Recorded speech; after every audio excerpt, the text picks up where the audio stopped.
হাই friends, আজি video' এটা আৰম্ভ কৰিছোঁ মই পাকঘৰৰ পৰাই। এয়া মই মাৰ কাৰণে চাহ বনাব লৈছোঁ, কাৰণ মা এতিয়া বোলে ভাত নাখায়। তাৰ কাৰণে মাৰ কাৰণে গাখীৰ চাহ বনাই দিলোঁ। এয়া মানুহজন আৰু মই মানে ভাত খাম এতিয়া।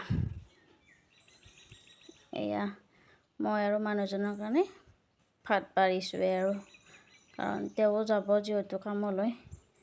মই আৰু তেওঁৰ লগত একেলগে ভাতটো মানে খাওঁৱে সদায়, কেতিয়াবা মায়ো খায়। আজি বোলে মা দেৰিকৈ খাব। এয়া আজি ৰাতিপুৱাৰ ভাত সাজ খালোঁ আমি।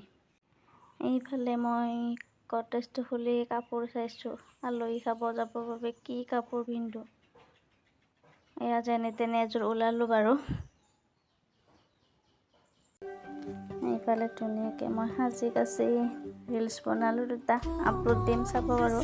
ভিডিঅ'টো যদি ভাল লাগিছে লাইক কৰিব এটা। আজিলৈকে ইমানেই, বাই।